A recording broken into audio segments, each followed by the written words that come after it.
Good evening, everyone. Welcome to Sons and Daughters of Liberty. Hope everyone's enjoying their weekend. Give me a few seconds while I share these links real quick. And we'll get started with tonight's show. I think you guys will enjoy this one. Try to have a little fun with it.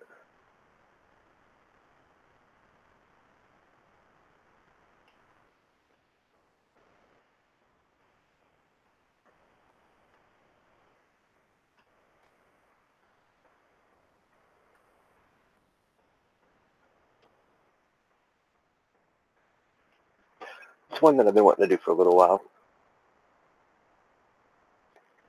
Reality versus false reality, the illusions that we have, concepts that we seem to live in our lives from time to time.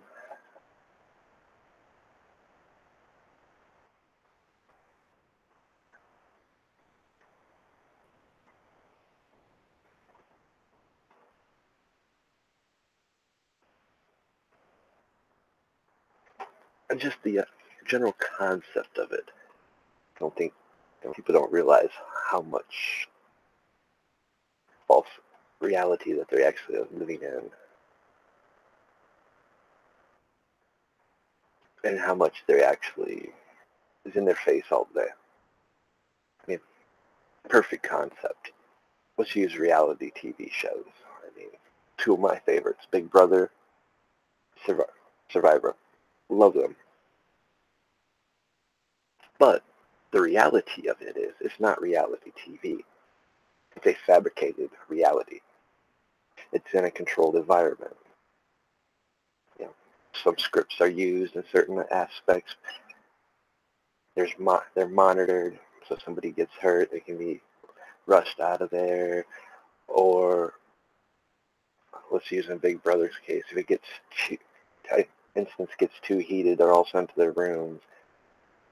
So it isn't controlled environment, it's a fabricated reality. Yes, they are playing a game, but it's a game that has rules, some scripting. For those anybody's actually looked into some of these reality shows, there is some scripting.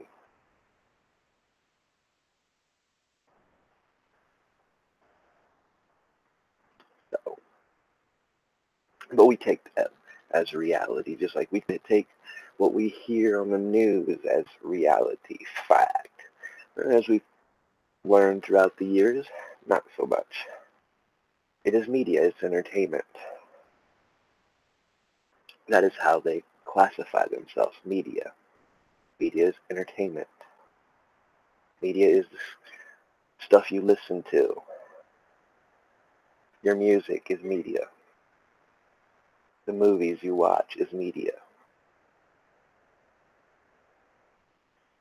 A lot of times we'll get these play on words, which is just another way to make something seem like it's reality, but it is a fabricated false reality in itself.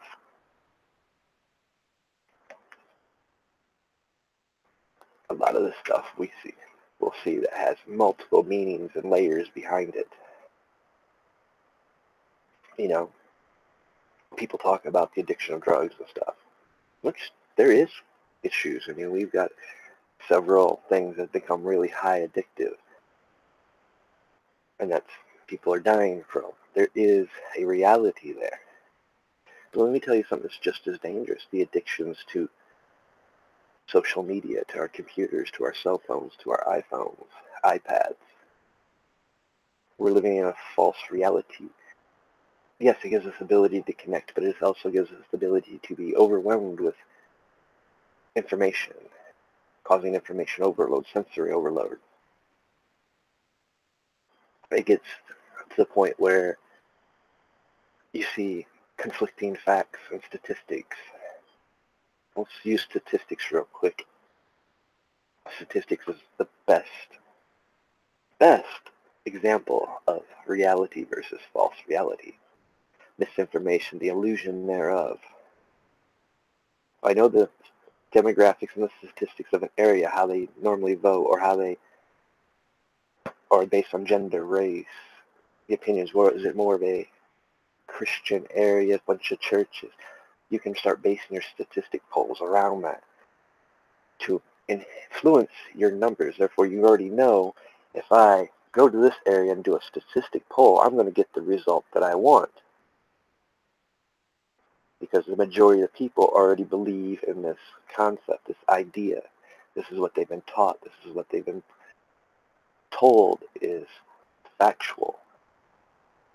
This is what they believe, so I can influence my poll by selecting this demographic or whatever colorful label you want to add to it. Labels are the biggest form of disillusion, false information.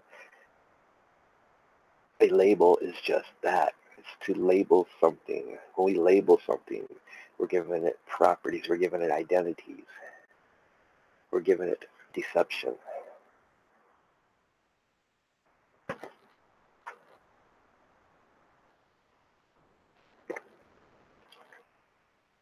But we have this beautiful thing called the internet that everybody uses. It becomes an addiction, which is actually a reality.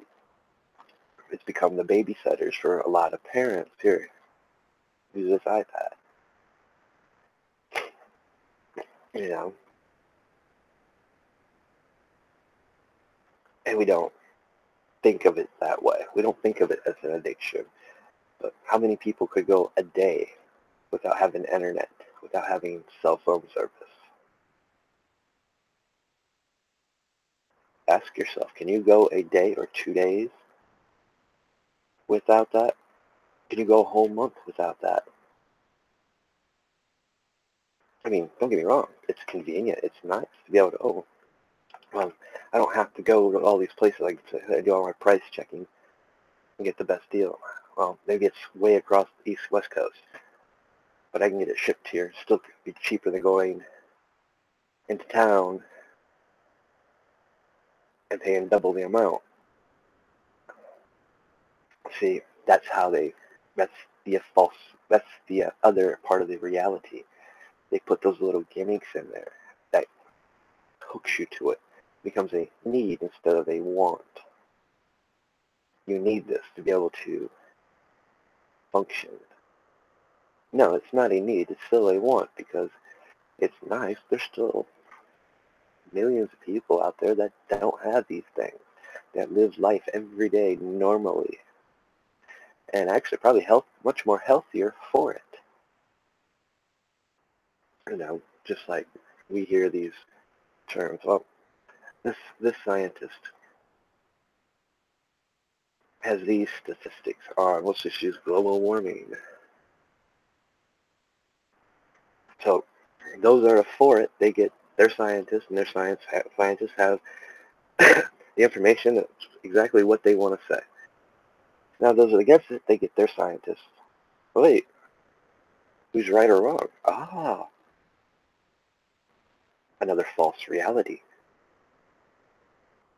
Because why? Everybody has their own opinions and views on things. And some of them, I think, it goes a little bit deeper. Some of these are just doing it for the money. They're getting paid big bucks to report it this way.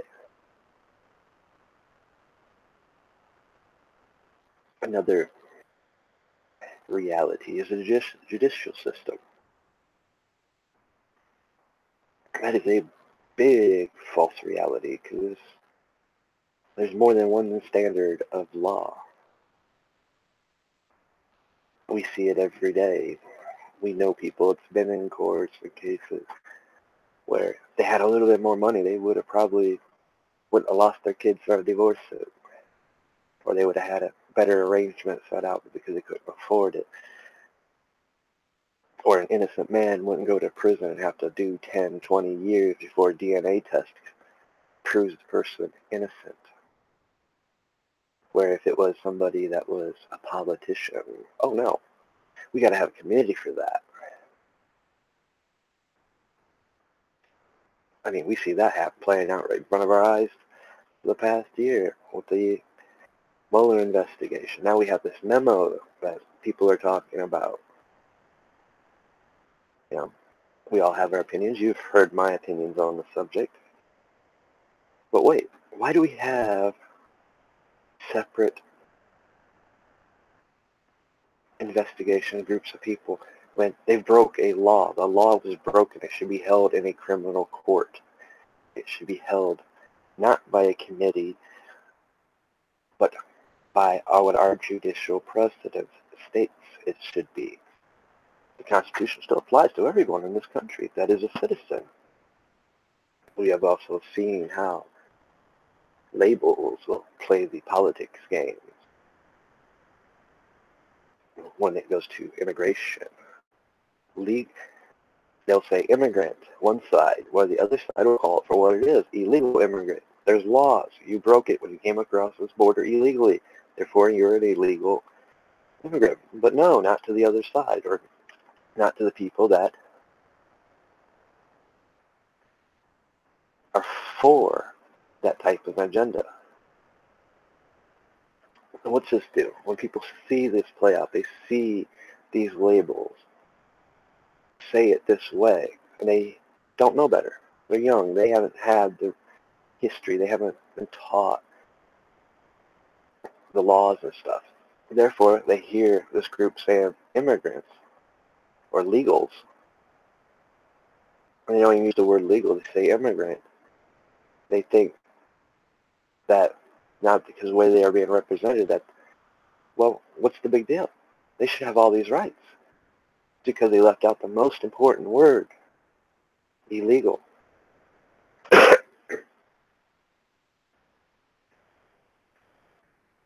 Reality versus false reality. Fact versus fiction. Deception. The grand game of play on words. You know, and that's what people don't get. You know, we're watching right now the blame game going around. Well, in my reality, I kind of think it's a good thing it's shut down. Why? Because they're not doing their jobs. They're not representing us.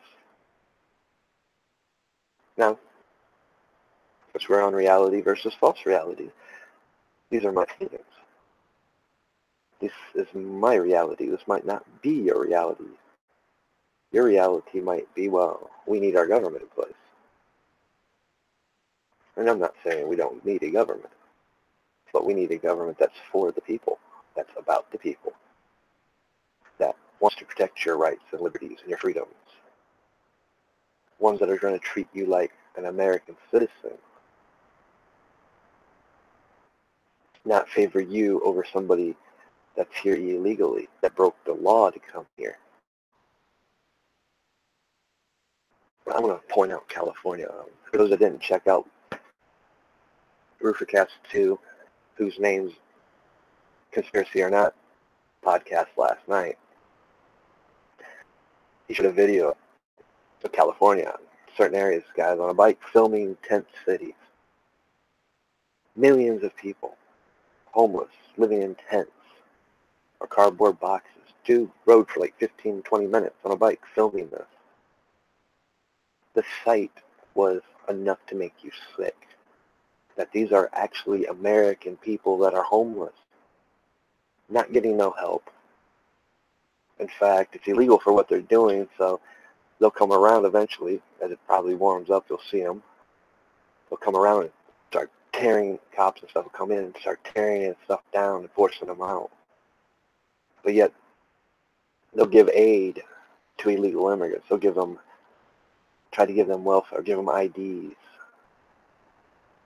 jobs, but they won't treat the very problem that they have with their own people that are U.S. citizens in their state. There's a big problem with that. That's the reality. There's no false reality there.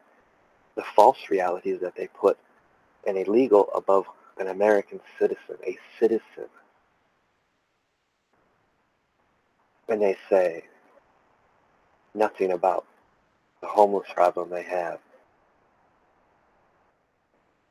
Reality. We shut down our government. Our government shut itself down because of something that has nothing to do with the budget. That should not be part of the budget. At least that's the excuse they wanted to get. Well, we can't have DACA. We're not going to. DACA should not even be discussed, and that's another false reality of our government, and that goes for both sides. They like putting stuff, other stuff in legislation that has nothing to do with that legislation. That needs changed.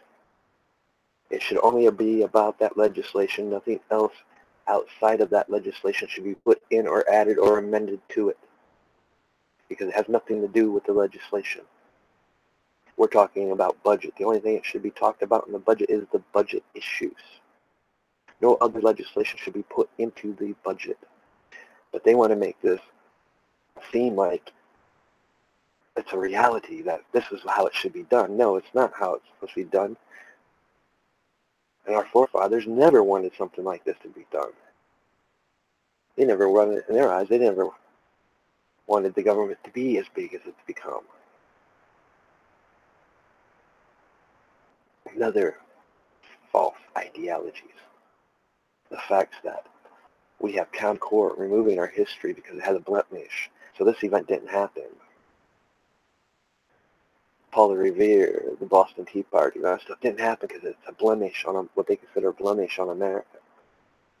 That's reality. That's what happened. That's why things led up to we drafted a constitution, signed a constitution. If it wasn't for these events that they say is a blemish, the reality of how it happened, then there's no history there to begin with. It's the way they use it to manipulate you. But therefore, they don't start our next several generations as they come. They're not being taught these things, so these things have no meaning. They don't have the understanding of why this came about, why our Constitution is the way it is, why there was a war. Like, you don't hear them talking about indentured servitude. Yes. Oh, wait. What was that? Yeah, that was many of the people that came to this country during that time came here and had to be slaves. So there's the misconception there of that there was only black slaves. There were white slaves as well, because they had to work off a debt to come to this country. It was called indentured servitude. And they were treated no different than the slaves. The only difference was once they worked off their debt, they became free. Unfortunately, it took several years, many years, hundreds of years before we actually had a civil rights movement where everybody was treated equal. Just like I pointed out things last year. Today was the Women's March. Well, last year, what was the Women's March? Oh, yeah. The thing that stuck out to me, a man hitting a woman and them protecting the man and shielding the man from the cops and not standing up for the woman he just punched.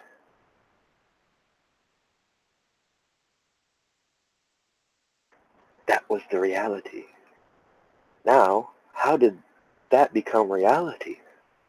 Since when did views change in that movement? Because now that movement is essentially a false reality. Once you allowed that man to hit a woman, it killed the very movement that you stood for, supposedly stood for. You changed the narrative. You created a false reality. You're living a false reality.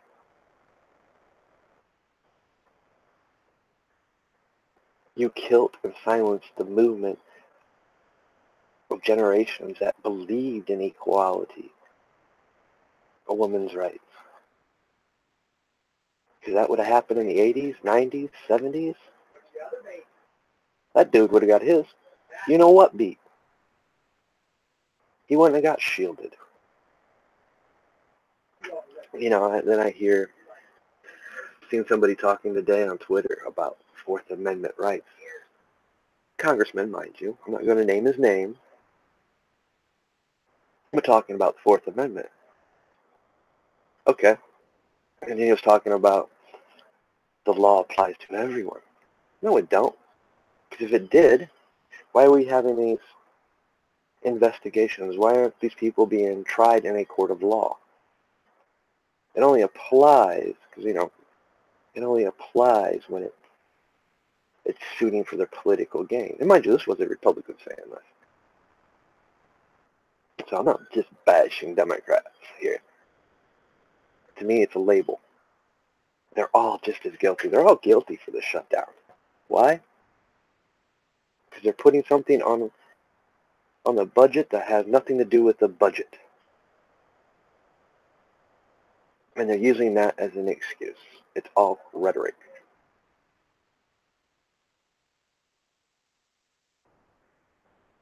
But they want to use it as an illusion, thinking like, okay, people buy that this is part of the budget. It has nothing to do with the budget. It is a separate form of legislation that's not due to expire till March to begin with.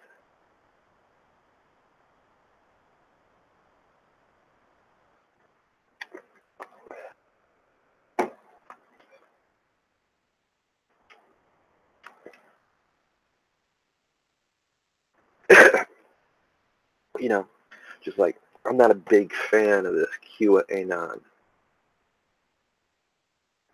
That's why you don't hear me talk about it much. But I did do, a while back, I did something that was interesting.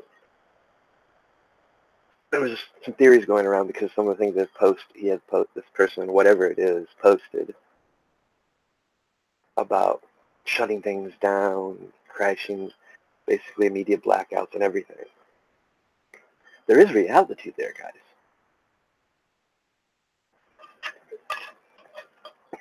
That's not an illusion, because the simple fact is, as divided as this country's become, as corrupt as the politicians in our government and our state governments have become,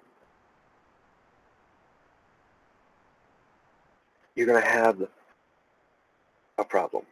No matter who it is that you say have committed the crime and violated it. When you start talking about people like Trump, Hillary, people are going, they have a diehard base. I mean, I'm clear. I do support Trump. And like I said, they do anything stupid, that would be to him, would be a shot heard around the world. That's how unstable our country is. That's actually the reality of it right now. But we also have to realize, on the same coin, these very people that we believe committed these crimes, that's done all these bad things, they've got the same support. They might not have as massive numbers as we have, but they're going to have people that's going to want to stand up, rise up. So the reality of maybe enforcing a martial law when a mass roundup would happen, it would have to happen. You'd have to media blackout. You'd have to shut those. Like, that's actually a reality. So there were some good things from time to time that comes from people like that. I don't agree, because to me, like I said, it's a cipher, it's a code. Who knows what it is? I mean, you could see something happen today, and it has markings of what you seen in that code. Okay, so it happened. Okay, this is it. And something else happens 2 weeks later that mimics it as well. That's the drawback to things like that. I can't support things like that. It doesn't mean we can't find interesting subjects to talk about once stuff was brought up with that. Because, in truth, it's like I described with Big Brother and Survivor. It's a controlled environment. It's good to theorize about things like that, talk about things like that. What if? What would you do? What if? The likelihood of things like that happening are slim. But there is a reality there. I mean, the reality of, are we ever probably going to see any convictions? The realist in me says no. We might find a couple scapegoats so they can sweep it under the rug, but that's the reality of it. The optimist in me says, well, maybe with this memo something will come about. But The reality of it, while the government's shut down, nothing's going to come about. And that's kind of an interesting point, because now we're not going to have to hear about the Mueller investigation. Why? Government shut down. Oh, wait. There's another reality to that one. They learned their lesson after the last governmental shutdown. Some organizations put funds away just in case it would ever happen again. It is not to say the committee don't have some funds put away to keep running their committee, which would be interesting.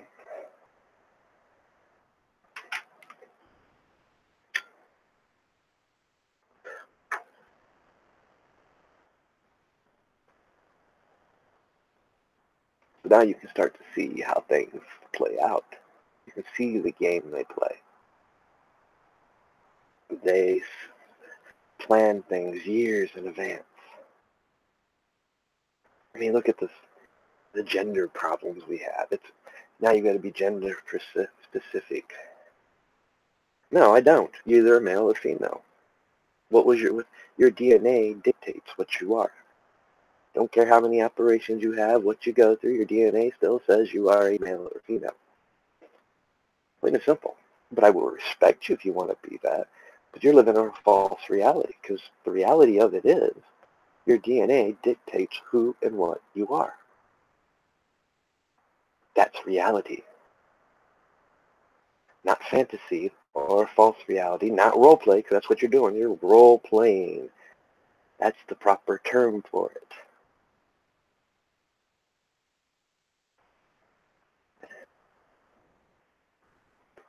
Now, some psychological terms, they might call you schizophrenic. Just saying. Me personally, I think you're just role playing. We'll leave it at that, right? You're still either a male or female. Don't care what you do and how many operations you go through to make a change. Your DNA dictates what you are. You're still missing a chromosome, or you have an extra chromosome. That's what dictates your sex. No way around it.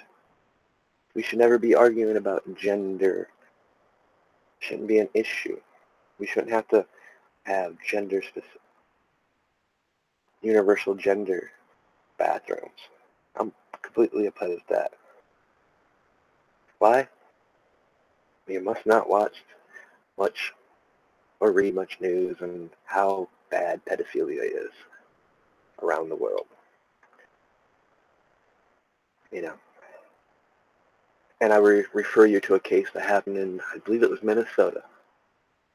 It was the first, they had a universal bathroom and a transgender raped another person. That is why we should not have universal. We shouldn't even be discussing this. The bottom line is your DNA dictates what you are. You're free to do what you want, be what you want, to believe what you want, but you can't argue your DNA. If you want to say you're a man and be a woman, and say you're a man, cool. I can respect that. Just like, I can respect those who are open about homosexuality. They have that right. They have that choice. But I also, in the same token, expect the same respect that you're going to respect me as a straight person.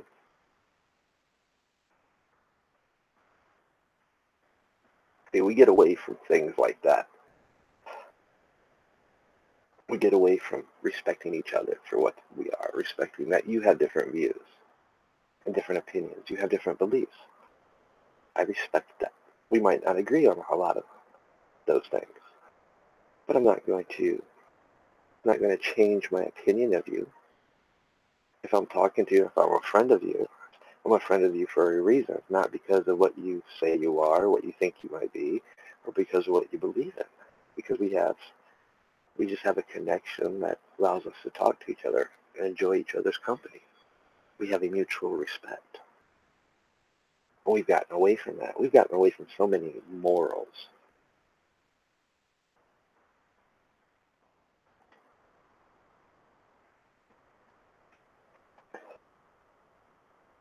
You know, we get caught up in the game so much. It is a game. It's a game that these people use against us all the time. They use science against us. Well, this scientist says this. Well, you'll get this scientist says differently. Just like when that politician I was talking about, the Fourth Amendment. Well, guess what? Fourth Amendment rights doesn't apply when you go after a pharmaceutical company. They even got a special court that doesn't have a judge. You can't get a motion of discovery. You can't even subpoena information from the pharmaceutical. How is that a courtroom? How is that justice? How does the Fourth Amendment protect you there? It doesn't. And I'm getting sick and tired of hearing politicians talk about these things. And this one in particular claims to be a constitutionalist,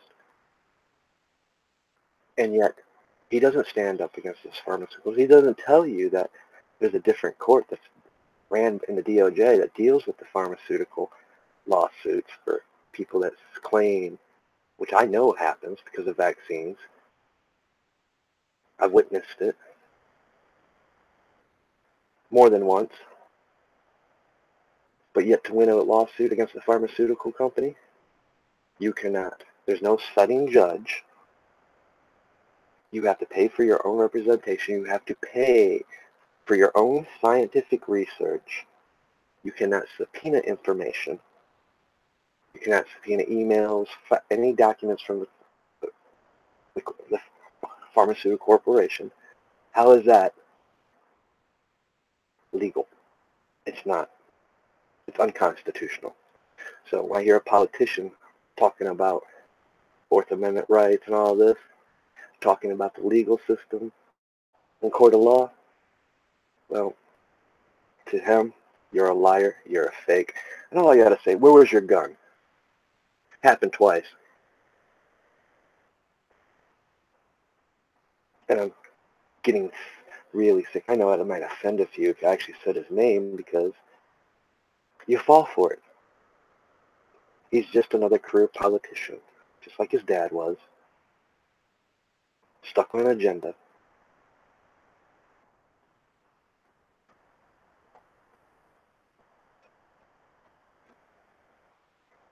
That allowed somebody to get shot and allowed himself to get beat up in his own home. Wow. And that really irritated me when I heard him talk about that.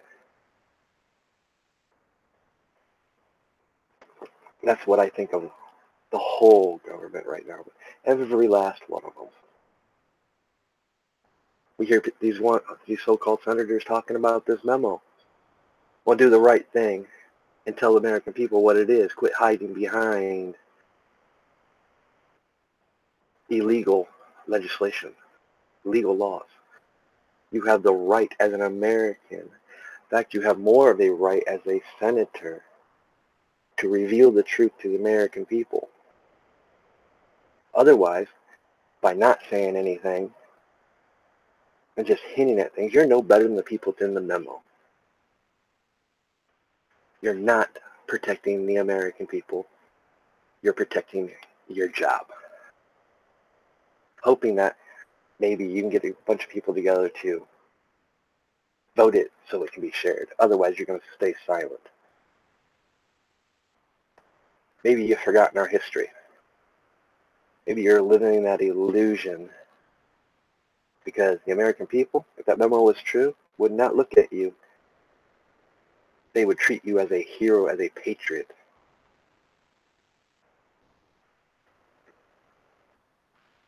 Then we have the illusion of the NRA. Oh, yep, I said it. The NRA is the biggest illusion there ever was. Anybody that gives an inch on the Constitution, yep. Anybody's going to send you to a government website that you have to register. Is not your friend. Why? Well, let's just keep it real. Everybody still has mail. We're not fully electronic yet. You still have a mailman that delivers your mail, delivers your monthly thing, whatever the NRA gives you. I wouldn't know. Not affiliated. Never was. None of my family is. We know a little bit better. So therefore the government has that information. They know you have potentially have guns. You are an NRA member. You've given that information away. And do you think they're not going to share that information? It's called third party, guys. To who knows with what, that you're a member? So when all these people go to the ATF, filing their comments about why bump stocks should not be illegal, you just got caught in another deception and illusion, and you just registered yourself to the ATF. Because you have to register. You have to sign your name. And if you get caught falsifying it, you face legal consequences. So you have to do your real name.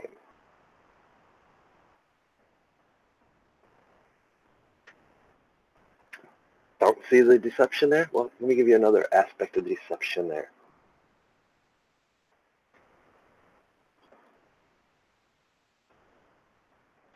Let's just say that the ATF can't make a law. They're not a legislative branch.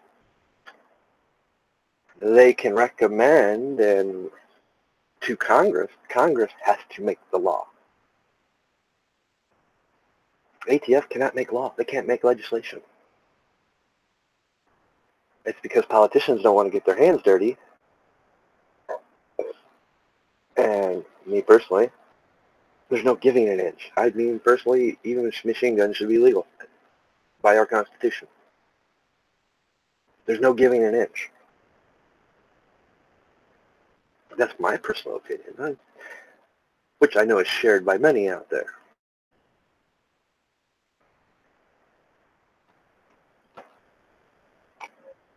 But people get caught up in this, well, the NRA protects us. No, they don't. It's a board. I mean, I can point out people, well-known people here that talk in the gun community that talk about it. So they don't even support the NRA. I know big channels after the last incident with the bump stock renounced the NRA.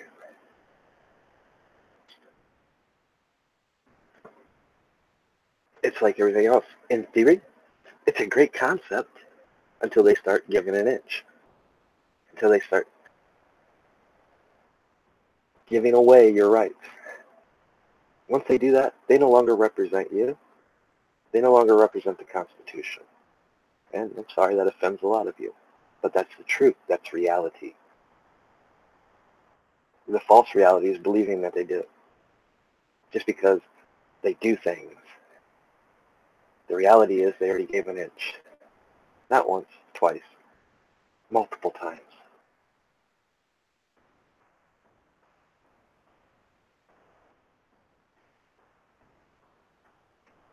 Now,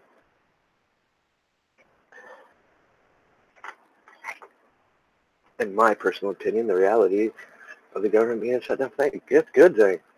There's more pros than cons. There's two cons to that. There's going to be some children that's not going to be getting medical assistance that they need this time of the year, and the military's not going to get paid. But yes, still have to serve our country.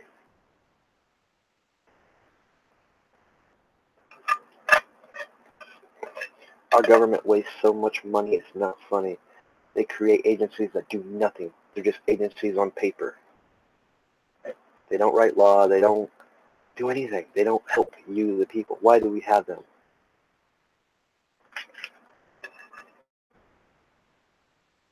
Why are we putting millions of dollars into these groups? That's what should be being talked about, not DACA, which has nothing to do with budget.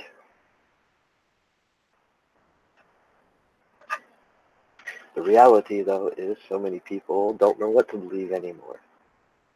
They hear so many stories. They hear so many people different talking about different things. You know, see, the internet is a beautiful thing, but it has its dangers. That's one of its dangers. You can get so much information, so many different opinions and views. I mean, I love it. I still love it. But in the end, you have to research. You have to come up with your own opinion, your own stance and views on these things. Don't take my word for it. Don't take the next person's word for it. Don't take the scientist's words for it, because I can get you another scientist that says something the opposite. Don't take these statistics, because I told you how that works. Create your own. Get out there. Talk to people. Talk to people that are older, that's lived a bit. Ask them, what was it like? What do you think about this? Strike up conversation. Don't make it political. Learn from their experience, their wisdom. Talk to the younger people. Ask them why they think. Let's go for the older people. Talk to the younger people. Why do they think things are this way? Create a dialogue, not a debate, not an argument, not a judgment. Carry a conversation on. Why? When you start doing that and you start talking to more people, you start seeing things for what they really are. You start breaking those shackles, those illusions.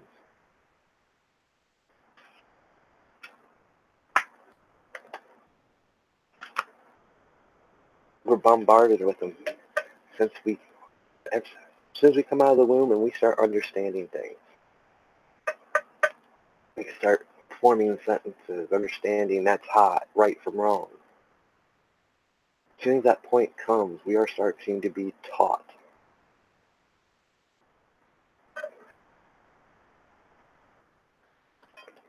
Many of those things start to become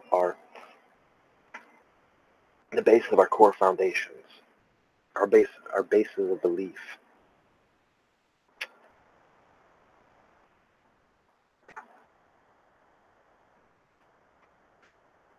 For many, that's where the religious foundations begin and start, because they follow what their parents follow. They go to the same churches. They hear the doctrines preached out of those churches, no matter what it may be.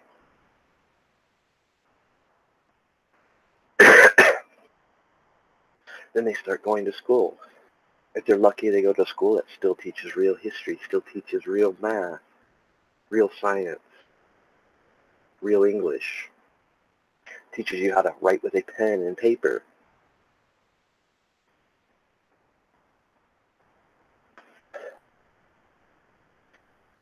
But many aren't so lucky and end up in a common core school where if it has a blemish on a math that doesn't exist, here's this new form of math. This is how math is done.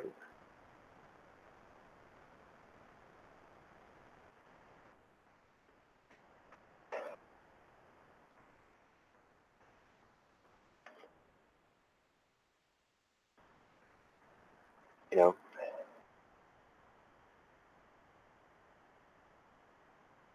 we live in a day and age where anything and everything you need, you can find it on your computer, use your phone, have stuff ordered and brought to you. Nobody asks why. Nobody questions why.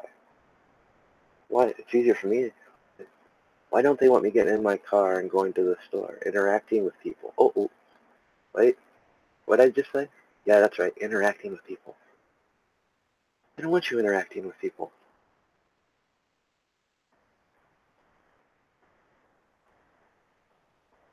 Why would they? If you're interacting with people, you're talking, you're conversing, you're sharing ideas, thoughts. You're learning to question.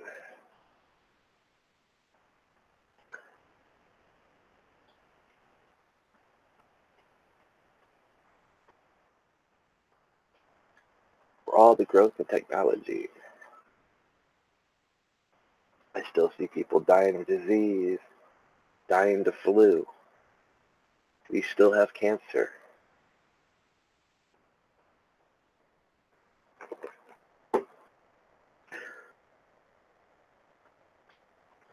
Where's the technology and cures for those things?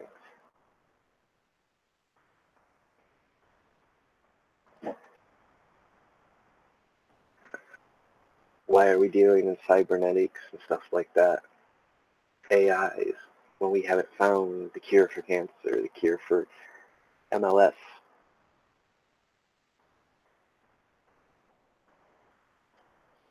Why is it when it comes to vaccines they're only take your pick of a number from 5 to 30?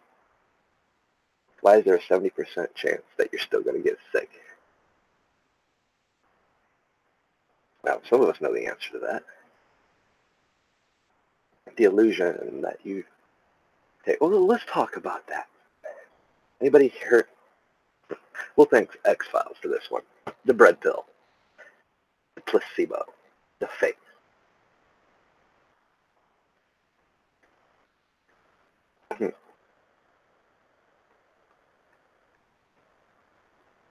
Now, plenty of studies done, and actually any studies done with any medicine that becomes legalized,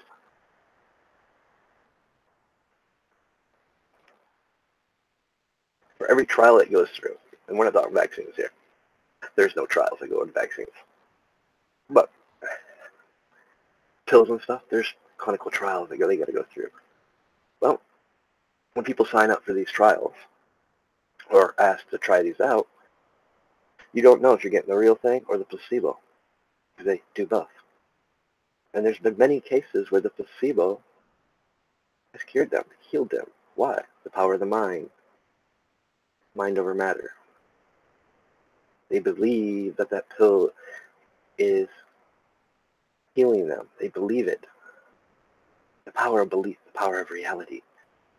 And therefore, that belief is forcing their body to create the antibody, to create the white blood cells, to fight off the infections and the disease. Now, does it work all the time? No. But there's cases where it has. So how is it the placebo, the false reality, actually works? The power of the mind, the power of thought, the power that you actually possess in yourself. But that's how strong belief is. That's how dangerous belief can be. And at the same point, if you believe in something so much that your convictions and morals are based around it, it can be used as a weapon. That is also a reality.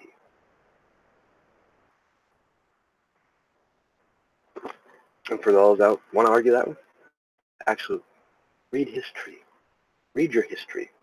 Truly read it. Not just one side of it, all sides of it. See how it's been used through a weapon throughout ages. Here's the reality, guys. There's no illusion here. The most powerful weapon you possess is not the gun, not the knife, not the bat, or any improvised weapon that's laying around that you can use as a weapon. It is your voice. Your words is the most powerful weapon in this world. If you know how to use your words, you know how to articulate them, you can do anything.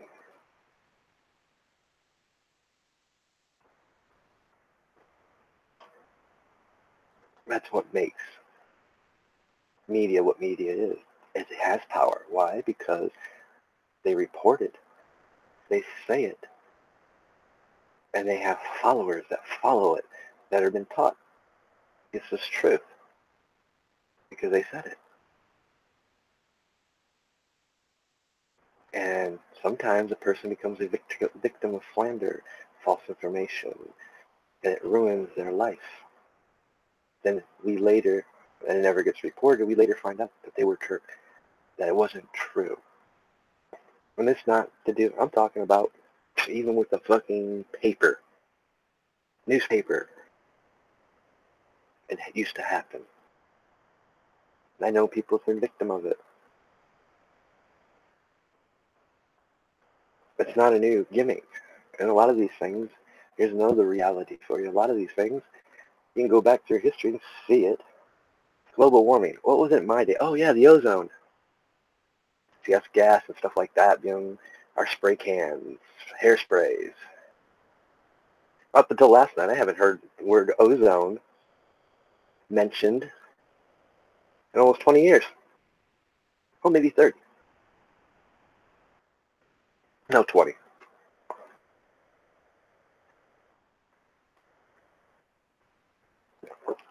We don't call it global warming. We change words, but well, we still imply they mean the same thing.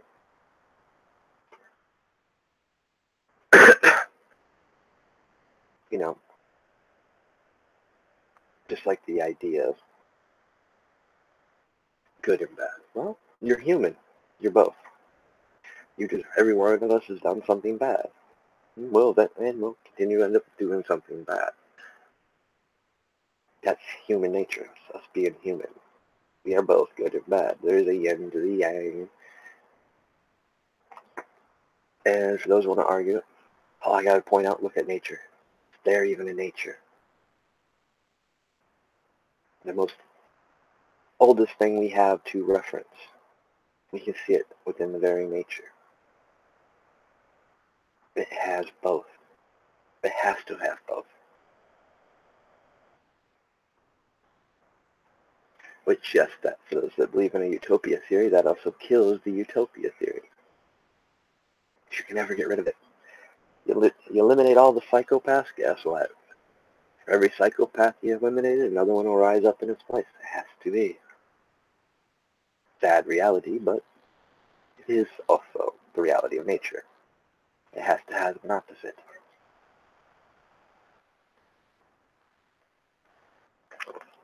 You know, just like the reality of prepping and being prepared.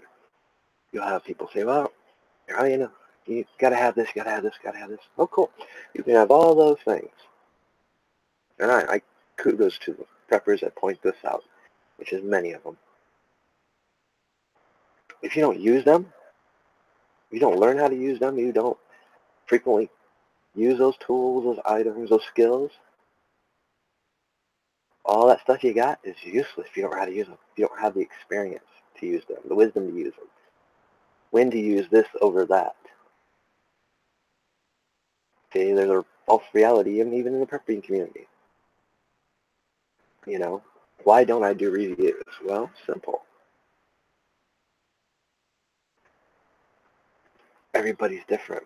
You know, for me, with my knives and guns and stuff, things I buy, the things that are comfortable to me, that fit me, that are balanced to me. Me, as much as I love the judge, that would not be my go-to weapon. I don't like big, bulky things. I don't like things that weigh too much. But I love the judge. I love the judge for its versatility. The fact that I can buy the sleeve, caliber sleeves, and it can cover every ammunition I got laying around, just not 45 and 410. I can shoot my 9mm out of it, my 22s out of it. That makes that a very versatile gun. Not one I'd carry all the time, but one I would have with me just in case. But what's the point of carrying it and having it if I don't spend the time on the range keeping my skill up? Brings me back to technology. We live in a day and age where everything's at our fingertips, basically, in front of us. Phone, cell phone call away or order away.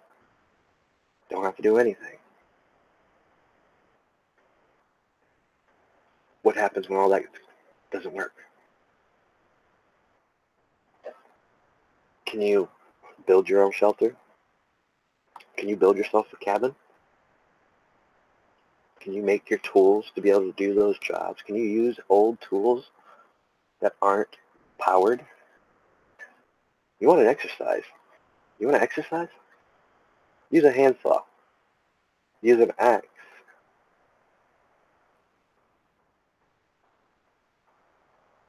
Yeah, it does make you appreciate the electrical tools a lot and the battery-operated tools a lot. But, hey, one day they may not exist. And if you don't have skills in how to craft new tools, you don't have some blacksmithing and forging knowledge, you're not going to be able to forge your own metal tools. You got to think outside the box. And that's the problem when we start dealing with reality versus false reality, illusions and deceptions. The false reality is they don't want you to know those things. They want you, there was a concept somebody brought up. I can't remember which channel it was. They brought up a very important concept. Libraries. Now we are fortunate to this day and age. We still have libraries. We still have hardbound paperback books in libraries. We still have a treasure trove in our libraries of do-it-yourself books, how to build things. There's one thing that yes, we have all that on digital too. I mean, slowly been building my digital archive of PDFs up, and stuff like that. But what good is it if I can't open it or access it because there's no power? How long will our little solar cells and tools last? How long will those batteries that power our solar, that we charge from our solar panels, how long will they last and hold up? Eventually they will go down. Eventually they'll be harder to find because people are going to scavenge them. So eventually I'm not going to be able to access those PDFs, those files, those videos. Might want to know where your a local library is and hope that it hasn't been pillaged and the book's burned. But how many people actually read a book these days? And don't get me wrong, I kind of enjoy the digital books myself. I even enjoyed the digital books. Well, they weren't called digital books back then, but audio books. Yeah, it was nice. But for me, I guess what saved me, it was a little too monotone in most cases. So I preferred to read. Not read it from a screen, which kills your eyes. But I guess reading from a book probably did the same thing. Put strain on your eyes, especially after long hours of reading. Obviously, I wear glasses, and like I said,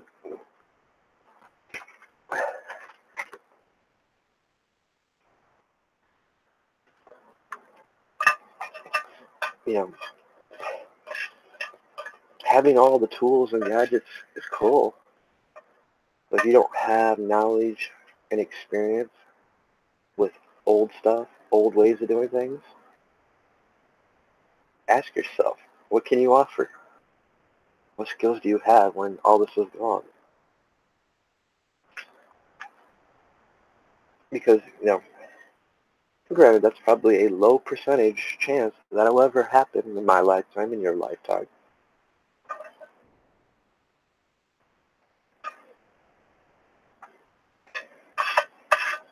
But then again, if you would have asked me after the last government shutdown, would we ever see another one? I'd probably said no. See, I was wrong. You think they'd learned a lesson from the last one, but they didn't.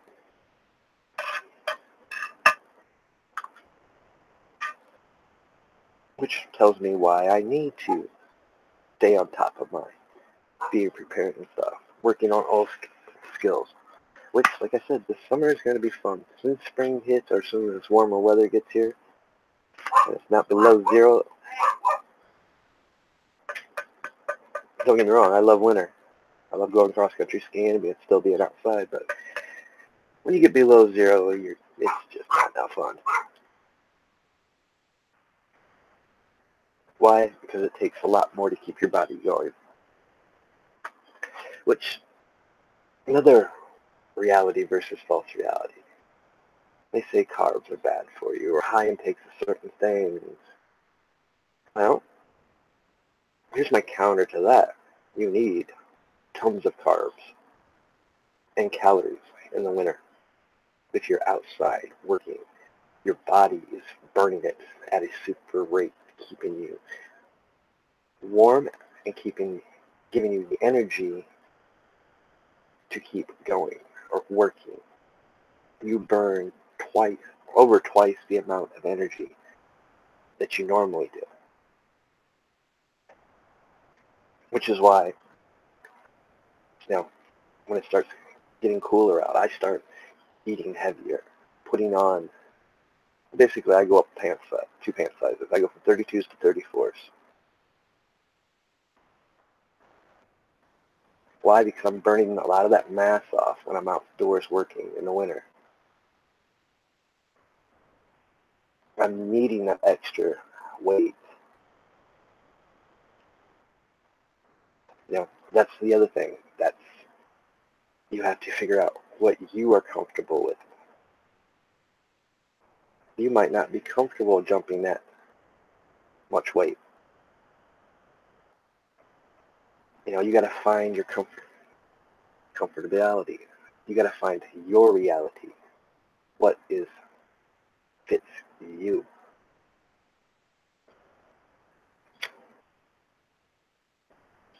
We are all different.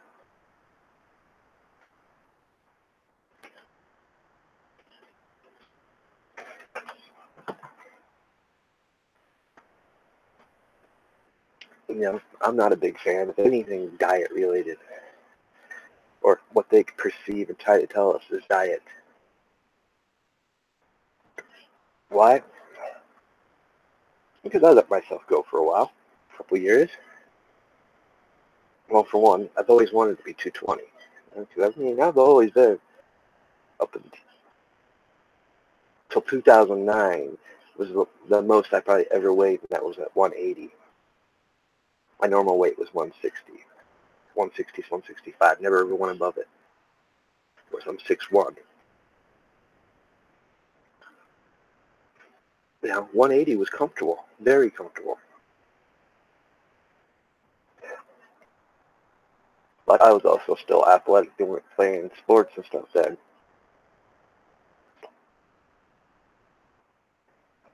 Once I stopped, I started, putting on the weight, not really exercising, doing things I was doing. Eventually got up to about 260. And let me tell you something, 220 was uncomfortable for me, which was shocking because I figured from my height and my build, 220 would be good. And I was wrong.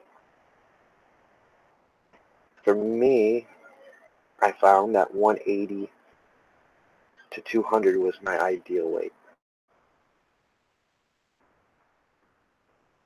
During the winter, I could push it to about 210. Anything over that, then I am not comfortable. That's things you have to learn. But here's what I learned.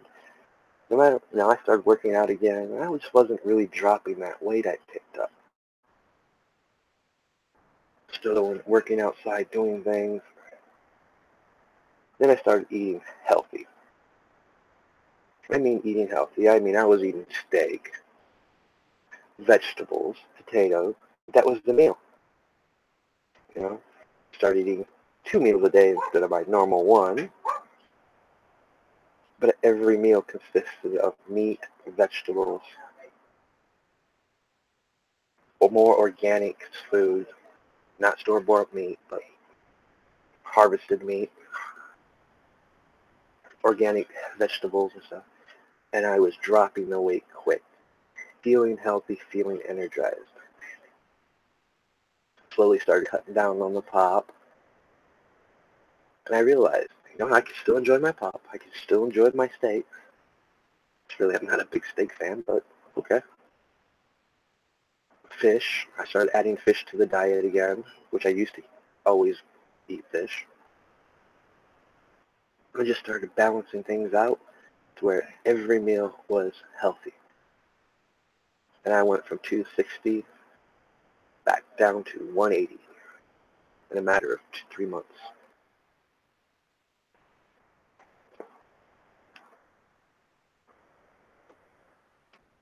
Because, I was one of those skeptics on about eating healthy, eating organic, eating harvested meat compared to store-bought meat. And I'm not a skeptic anymore. I see the illusion. Just like, I bought into kind of trying to cut carbs out of your diet. I didn't feel as energized as I was when I had a reasonable amount of carbs. Carbs are important because we burn them. See what I'm talking about when I say there's false realities? They want you to believe this. Well, if you believe this, it's cool. In some cases, it might work for you. But when you start put into other situations where you start burning more energy, start doing things, it's not going to work. Why do they tell you this? Well, they don't want you to be healthy. They want you to be reliant on certain things. And in the end, what is it about? I've said it already in this podcast. It's about keeping us divided, giving us something to argue about. Against. We forget the simplicity, simple things. As my grandfather used to say, keep it simple, stupid. KISS, the acronym. And he didn't mean stupid as in you're stupid. No. Just keep it simple, stupid. It's simple. Everybody's different. Everybody's body is different. For me, I can give you all the reviews on the knives I've got. Will they work for you? Maybe not.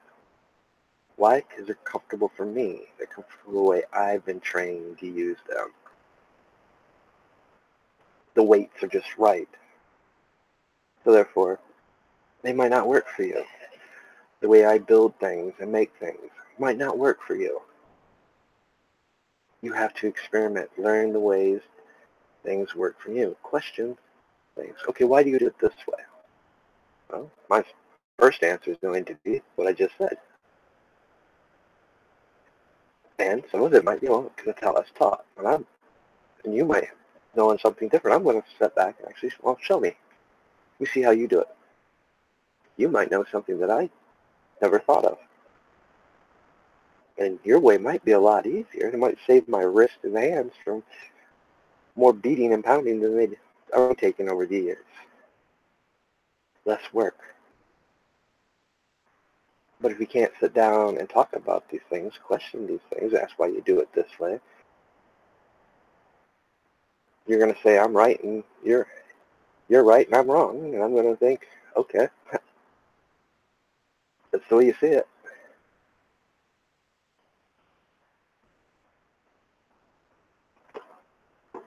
There's no common ground. And that's the problem we live in today. It's so hard to find common ground with different people. You know, you talk about government. Well, you get in trouble there because people are stuck to their labels. I'm all for making America great again. But there's a danger in that catchy slogan. The danger is we're not really making America great again when we are following these labels who aren't for us. We want people, we want you, the everyday person, the real American, the person that sees these things for what they are. We want you to be doing that job because you're going to represent us. It's not like working like that. You know, some people get offended just because I was talking about a politician tonight. But the fact is, how's he represented us? He's just sticking to the rhetoric. He's not pointing out that the DOJ has their own court that has no sitting judge, that you have really no constitutional rights to when it comes to defending yourself and getting the information and be able to subpoena stuff. You can't do it. He doesn't talk about that, and he knows about it. So don't quote me the Fourth Amendment when you don't sit here and defend this. You know, and yes, I am an optimist on a lot of things. I'd like to believe that there's good politicians we got in office. But I don't see it. Just like this memo thing. Not a single one of them has come out and told the truth.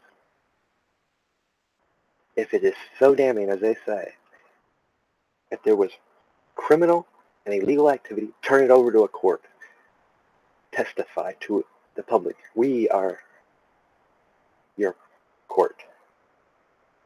Go to the right authorities. Go to the authorities. Go to the sheriff. Report it if there was a crime committed. Do not sit on it. I have an issue with that because you're no better than the people in that memo. You know, just like people talk about, well, don't be bashing Justin. To me, he's just another career politician. All he's done is recuse himself until he does his job. I mean, he's done some good things, but I commend him for the things that he's done, especially with enforcing some of the immigration, going after the sex trafficking. But other than that, he's not doing what we want him to be doing, and that's investigating these things. He's recused himself on everything. I cannot support a person. In the end, he's no better than the rest.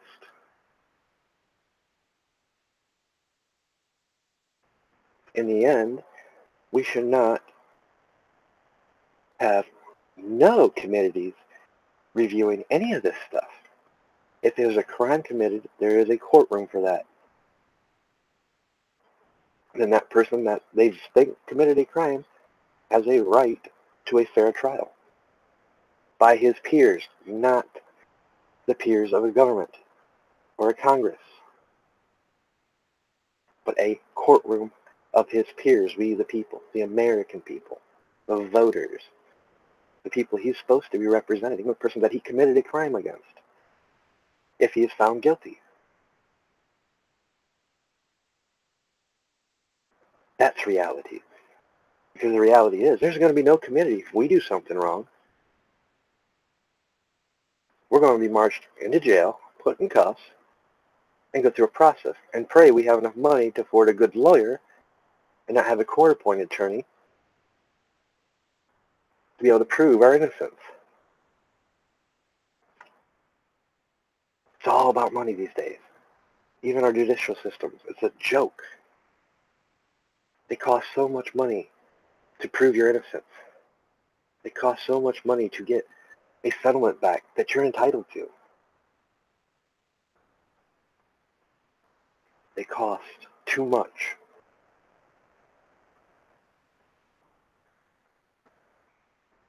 It's all about money. Why? Because, let's keep it real, the judicial system is about money. It generates billions of dollars through prisons, through fines. It's become a corporation in itself. That's the reality of our judicial system.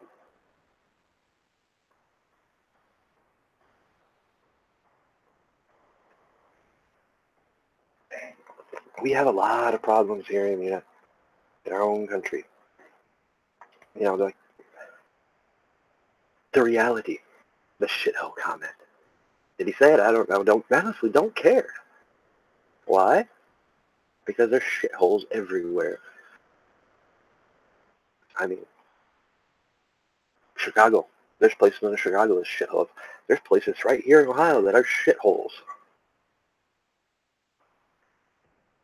I don't mean another country, but let's talk about that from experience.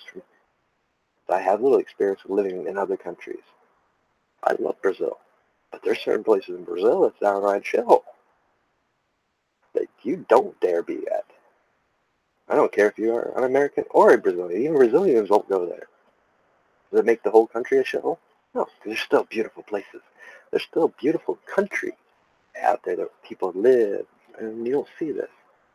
But I've also watched some of those countries, especially where we lived, it's become a shithole. Why? Because drug traffickers have taken over.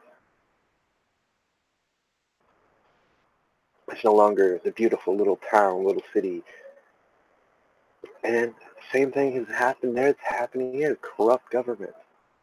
You know how, I pointed out in the chat, nobody really commented on, they don't know my background.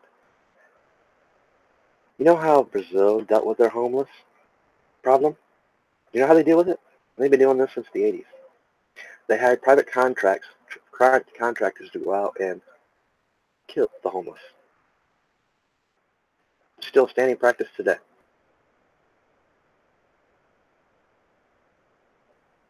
Yeah. Thankfully, that doesn't happen here in our country. But the problem point is, I can find places. Let's look at California. Tent City. When you think of tent cities, you think of stuff overseas, third world countries. Nope, we have it right here in our own backyard. Yeah, we got problems. We got problems, real problems that need addressed. Dealing with real American citizens, not illegals, not no stupid DACA. That has nothing to do with our budget.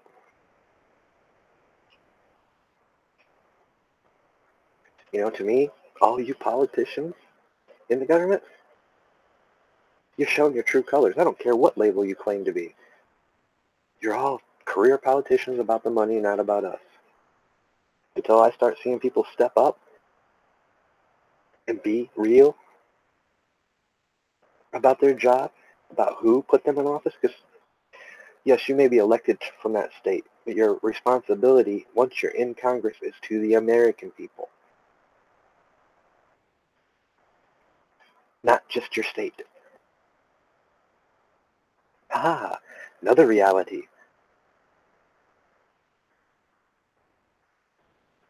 Just because you're elected from that state does not mean that your politics is only about that state. Nope. Once you become a congressman of the House or Senate, your responsibility is now to the American people, every state, and every U.S. citizen, no matter where they're living abroad.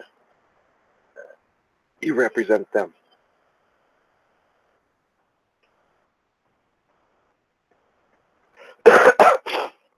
Now, I'm done with the little game talking about, the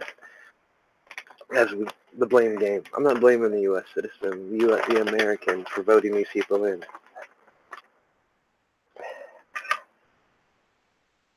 I'm not going to get caught in that illusion, deception.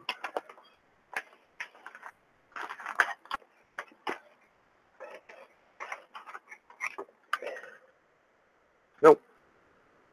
You can trick somebody else in that one. Well, you do it all the time. Because the simple fact is, if you don't represent what I deem to be a congressman, I will not vote for you. And that's the way it should be. None of us should be voting for any of them. We should be picking people from our communities. Quit putting these career politicians in. Step up, be a man, be a woman, and take charge.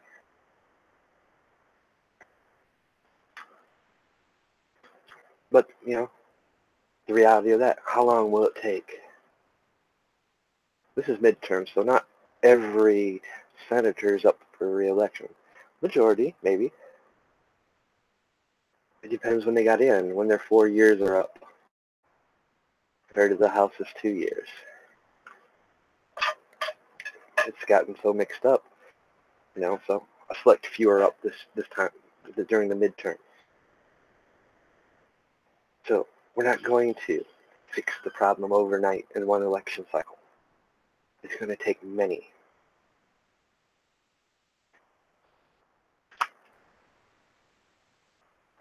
But somebody pointed out, I think it was my best friend that pointed it out, there is a fix for it. You know what the fix is? Start holding these assholes accountable. When they commit a crime, charge them, lock them up, remove them from office. Don't have no special committees. When a crime is committed, they committed a crime. They are no different than you and me, and hold them accountable. When you start doing that to a bunch of them, oh yeah, it will cease, or at least it will slow down, because now they know nobody's going to put up with it. If they do something that violates that oath, it violates the trust we put in them, or really committed a crime, they will be held accountable for it. We need that to start happening. It's not going to completely stop the corruption, but it's going to nip it in the bud for a bit and slow it down, bring things back to where it's more controllable, when there's people are being held accountable for their actions.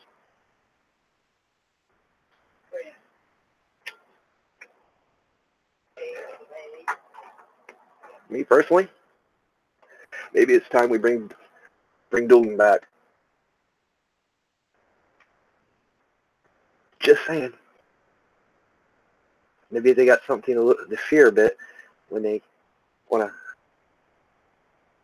be a little corrupt and somebody calls them out and duels them out in the Capitol yard. Maybe we'd have less arguing and more bipartisanship. Seemed to work back in the day. Yeah, I know. Barbaric, right? Just saying. At least there was accountability then.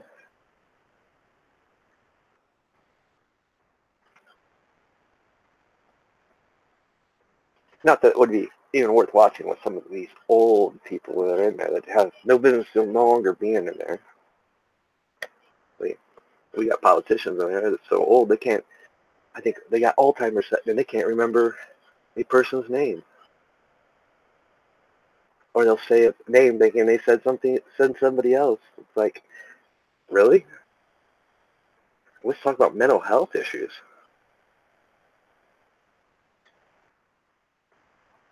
I mean, I think we live in a day and age where there is time that something needs to be amended. I think Trump was right. Trump can't do it.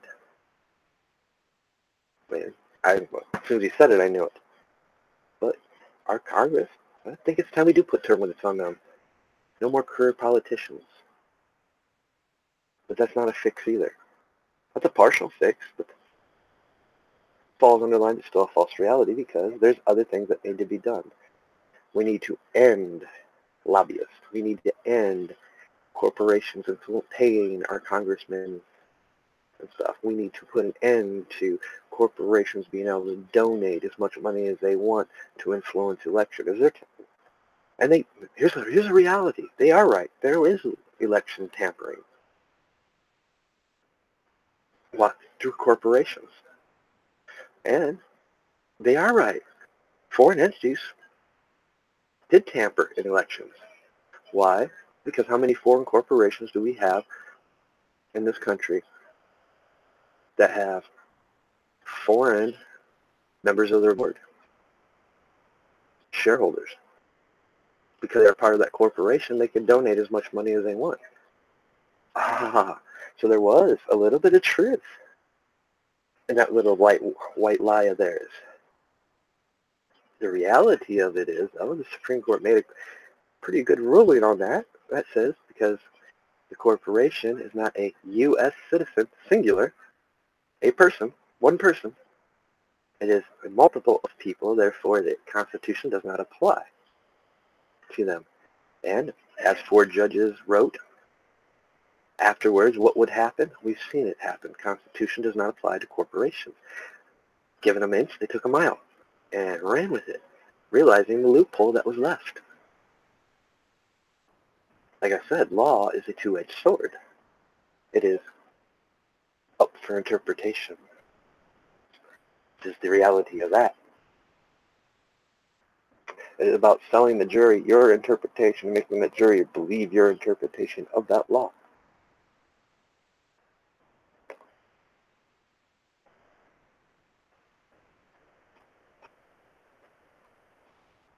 You know, we live in a day and age where we're surrounded by everything digital. Everything's at our fingertips.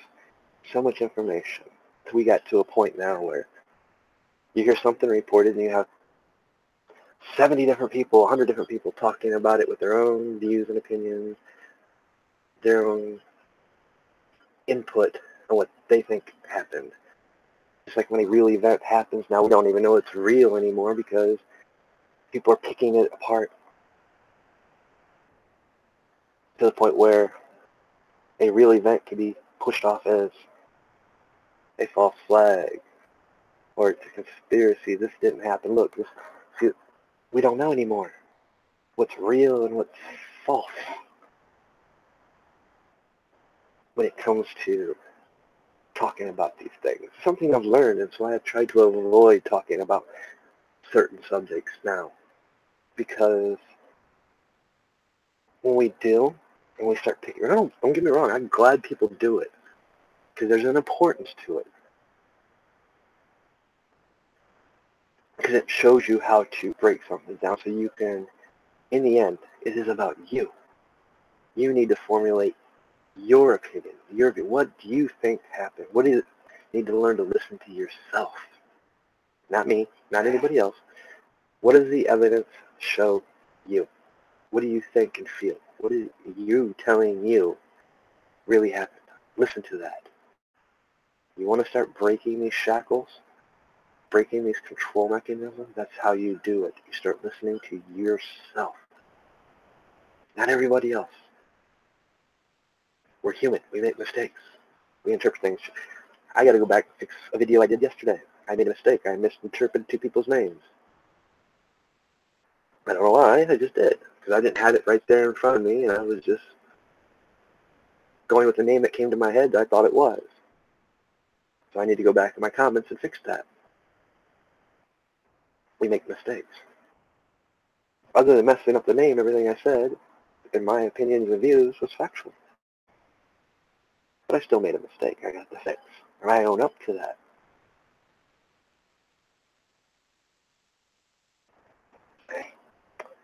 And I'm sure people that seen it, read it, watched it, they knew what I was talking about. They knew who I was talking about. I just screwed up the name. It happens. When you don't have it right there in front of you, written down right in front of you. That is also a reality. People do make mistakes. But the people that do, when they go back and correct those mistakes and admit they made a mistake, those are the people I trust. Why? Because they admit, I made a mistake. I caught it. Or you caught it. Thank you for pointing it out. Let me fix that. That's a real person. I got respect for that. You know, what I don't have respect for, you can call me a racist. What do I hate? Because if you hate something, your hate also means racist. So we're all racist. We all hate something. Don't say you don't. Something you hate. There's a food that's out there that you might be allergic to, so you absolutely hate it. Or you hate the fact you can't eat it because you actually love it. Alright. So, liars, top of my list. I hate liars. I have no respect for them. They can't be trusted, ever. They have no place in my life, in my circle, because they're part of the problem, the ongoing problem. I've got a huge problem with people that push fear in any form.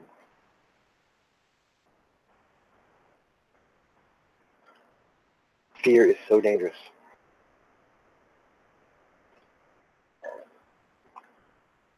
I'm not going to name names. You know, well, some of you know who I'm directly talking about. Some of you, I might not even be talking about the people you're thinking of, because we watch them every day on YouTube. They push their stuff through fear. I hate that. What is fear? Fear is meant to control a person. If you make somebody fear you, you control them. You enslave them. You can manipulate them. When you use fear in your videos to promote it, you're part of the problem. You're actually worse than what the problem we already have, because you're creating a very big problem. This is a message to all you creators, YouTubers, bloggers. And I'm going to end on this note because that podcast is coming on that I want to watch. I'll take you over there. Leave the link in the description, but those that might be interested.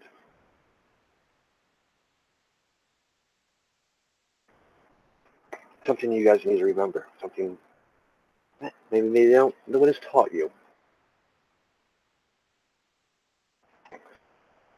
Fear and followers. When you promote fear and you have tons of followers, or even just a few followers, remember, they're holding on to almost every word you say. Like I said, it goes back to the reality of no matter what side we find guilty, there's a reality there that they're going to have their followers. The people that are diehard believers of, no, that's not right. You're wrong. Same thing goes with followers on any platform we're on that read our stuff, watch our videos. We will have diehard followers who will never leave us, which makes us accountable and responsible for the things we say. When you tell people to go do this, to make a statement, you're responsible for that. You know, there's a time and place for everything. I agree. But I do not promote violence. I promote thinking. I want you to question and think. I want you to be free thinkers. I want you to think for yourself. But I don't want you going out there doing something stupid. Why? Because you heard me say something. Or you heard this person say something. As there's a responsibility that comes with doing these things. There was a responsibility I had when I wrote my magazine and published it for 4 years. Almost 5, actually. Even on this platform, I've adhered to those responsibilities. Never about the numbers. I'd rather be about quality. Sit here, have a conversation with all of you, enjoying the feedback, talking about theorizing things, ideas and principles. How can we make things better? You know, something I got into a little bit just last night before I ended it. You know, there is a time and a place. There's ways to go about things, to achieve things. Right now, the last thing anybody wants, and this is reality, is anything to pop off. Why? Because we're still so divided. We can't agree on the simple things. That's not the answer. We need to find common ground, a way to do things right without violence, without having idiots going out there doing idiotic things for a cause that doesn't exist. I'm not saying that that will ever change. There may come a time where there's no other solution. But that's for you to decide. You'll never hear it directly from me.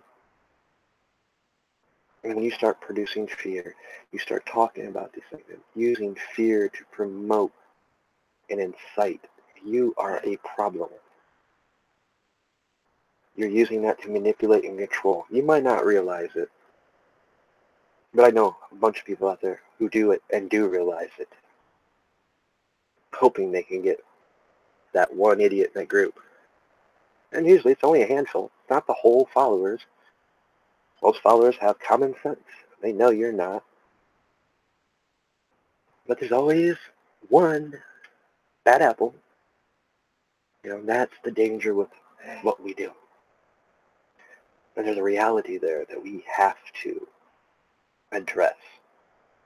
Quit using the fear porn. Quit telling people that this is going to happen. Because the reality of it is, it may or may not. I cannot predict a person's choice. Why? That person has people around him that's influencing, that he or she is going to listen to, going to weigh the decisions. There's multiple points for every choice. There's 1,000 different outcomes and possibilities that could happen, and probabilities. Then you got to add influences to people they listen to, people they talk to. It's impossible to predict a choice.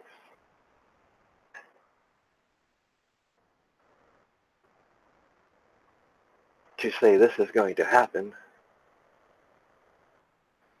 is insane. Oh, is there a probability? Well, yeah, there's a probability to everything. There's a probability that one day the sun's going to die. Well, that's not a probability. That's actually reality. It's just not going to happen in my lifetime. You know, sun's not a supergiant yet, so. See what I'm saying? The sky isn't falling every time. Yes, the stock market's at all-time on. Yes, it will come down. That's reality. What goes up will come down eventually. And it will find its medium, where this new point. And everybody's going to make a big deal out of it. But nothing's changed. Only thing that's changed is the greed. But they're going to make a big deal out of it. They're going to get you swept up, try to get you caught up, push the fear that, oh, everything's going to go. And the reality is, it's just numbers. And eventually it's going to reach a point where it's going to come down. But they're going to spin it as, oh, it's a big crash. Everything's going to fall apart. Reality, guys.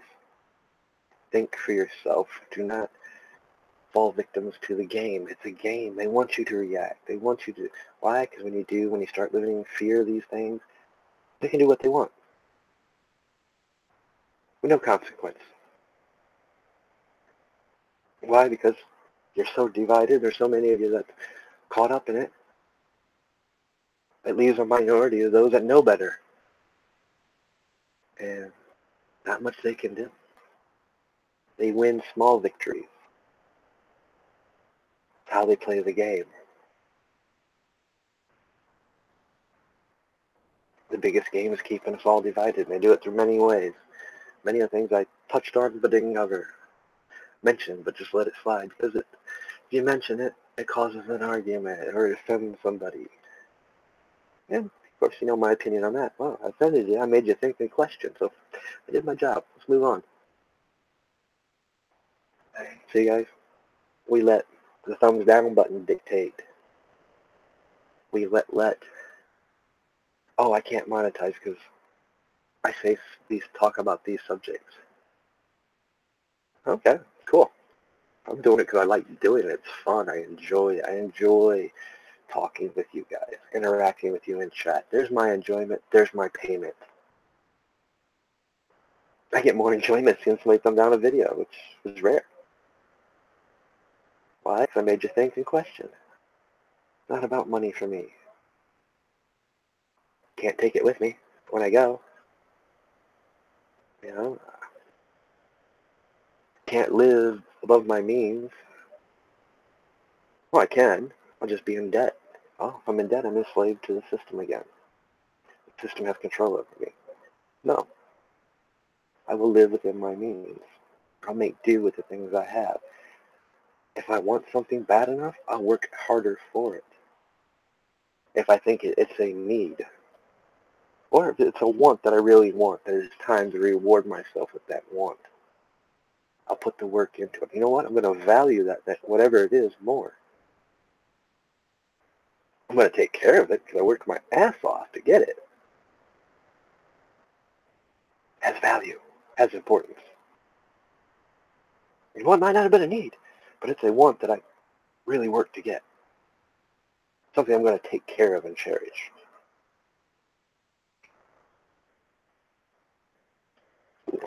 No money in the world can buy that. You know, is there going to be a day where there's going to be a cryptocurrency? Yes. That's reality. I believe that. There's some that don't believe that. Eventually, yeah, it'll come. Will it be in my lifetime? I couldn't tell you. I mean, some people say it will be. I don't know. They're pushing for it. But the reality of that is, right now we live in a day and age where we don't have one world government. We still have communists,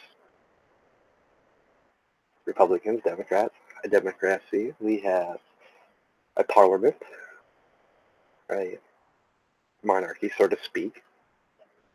We still have various different forms of governments around the world. Governments that aren't going to give away the power to control their people with their form of currency. They're not going to give it up. They're not going to let one currency dictate their control.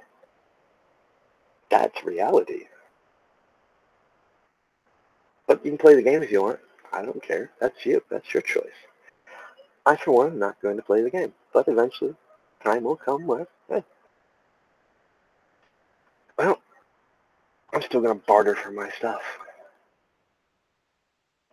I have skills. Stuff if the day comes. Stop living inside your means. Live comfortably. Enjoy it. You'll find you'll live better. Like I said, there's a responsibility we have. All this fear crap is exactly what it is. It's crap. And those that use it are manipulating you, trying to control you and enslave you. What you do with that is on you. You make the choice. You know, I still follow some people that do it. Why? Because every now and then they give something, a tad bit of information that is worth having. So I haven't completely cut them out. But I know what they are. I know what they do. There's going to come a time, probably soon, that I'm going to start cutting them out. Because they are part of the problem. They're not healthy for you. I just have the advantage. I know what it's about. I know the game. I understand it, and I can. That now is to block it. But eventually, it no longer has a need. As I find new people that aren't about those things, those people become less of a tool. They become, yeah, you're broke. We need to get rid of you. Can't fix you. There's nothing else to do with you. Everything's a tool. I don't complain about everybody that jumps ship to Patreon or these other platforms, but they all have a terms of service. They all have a third party and their TOS. I mean, we all know what Patreon's done to people last year, but as a tool, there's things that I can do there that I can't do here, that I can't do on my WordPress sites because I'm not paying for my WordPress sites. I can't do it over on the Minds or Gab or Twitter, so it is a tool. It's a tool where I can house my PDFs, have a place to have backup videos. All my videos that I've done thus far, I can put it there for backup. Not about the money for me, so anybody could go there and access it. I don't care about that aspect of the money. That's the problem. So many people, it's all about the money now. I gotta be paid for my time that I'm giving to you. My time that I give to you is just that, my time. I'm giving it to you freely, and I'm learning from it. That's my reward. My interactions with you, talking with you, that's my reward. That's worth more than physical money. I'm learning from you. People have forgotten that very concept of reality. They say, oh, let's go to Steam, let's go to D2, let's go to... Who cares? They're tools. That's all they are. I can still do the same thing I'm doing here. Why? Well, I already know. YouTube's right. What I talk about isn't suitable for YouTube's advertisement. I respect that. So I will not monetize my channel. And that's fair. I understand. Do I agree with it? Hell no, but it's their platform, their rules. And if you don't like it, that's exactly what they tell me. If you don't like it, you can go somewhere else. And thus is the reality of that. If you don't like it, you can go somewhere else. I realize what YouTube does offer. Maybe one day eventually somebody will come up and give us what we want. Until that day happens, I'm not going nowhere. And even then, I probably wouldn't go anywhere. I've been in the web game for too long. I know what it's like every time you have to move from a platform to another platform. You lose half your followers and don't get them back. Eventually, they get tired of jumping from platform to platform. Some of you haven't experienced that yet. You don't understand that. You know, because you think if I'm on just these platforms, oh no, I'm on other platforms as well. Like I said, I've been in help design websites, built my own platform for a while. I've been on other social networks, some of which you may know, many of which you probably won't. Platforms like Dolphin, Ning,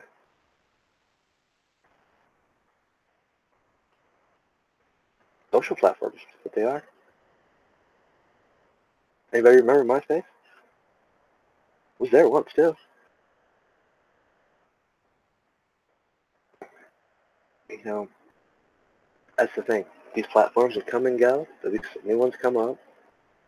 They all offer something a little bit different and unique. They're all tools.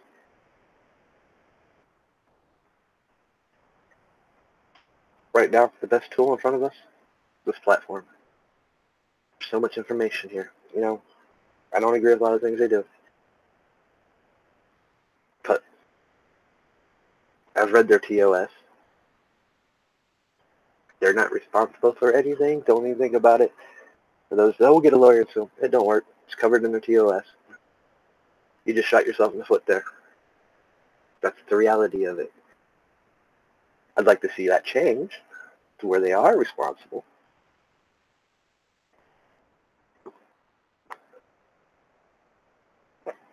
But then again, look how long it's been around. They've made their millions, and they'll make millions when they sell it, if they choose to go that route. So, I mean, it comes down to this, guys. We do have responsibilities for everything, even on the platforms we are on. Whether we agree with what they're doing or not. No, I completely don't agree. It's like I don't agree with Twitter shadow banning me from time to time. Or why the hell don't I get my tweet every time Trump tweets something? Why don't I get a notification? Why don't it show up in my tweet feed? The only time I see a tweet from President Trump is when somebody else retweets it. Figure that one out.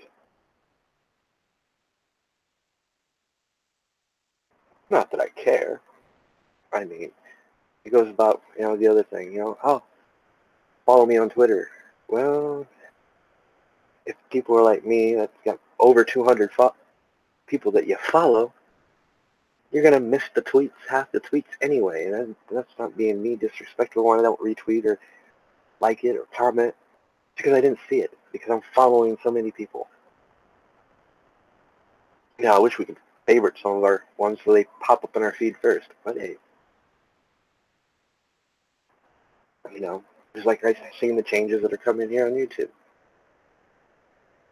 Nothing I can do about it other than keep doing what I'm doing.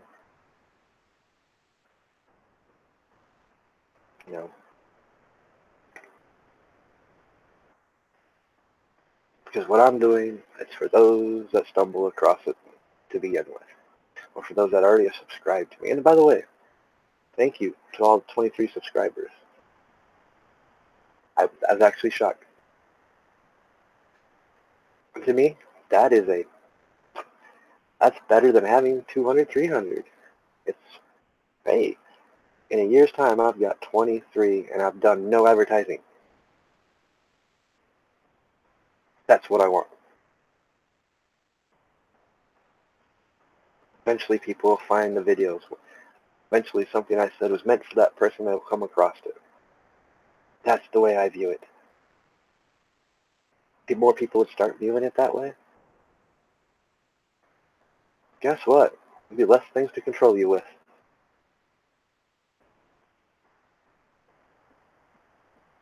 But with that said, guys, I want to show you guys. From time to time, when I do these live podcasts, I am going to, if there's another channel that I follow, this happens to be a live stream, I'm going to take you there and show you.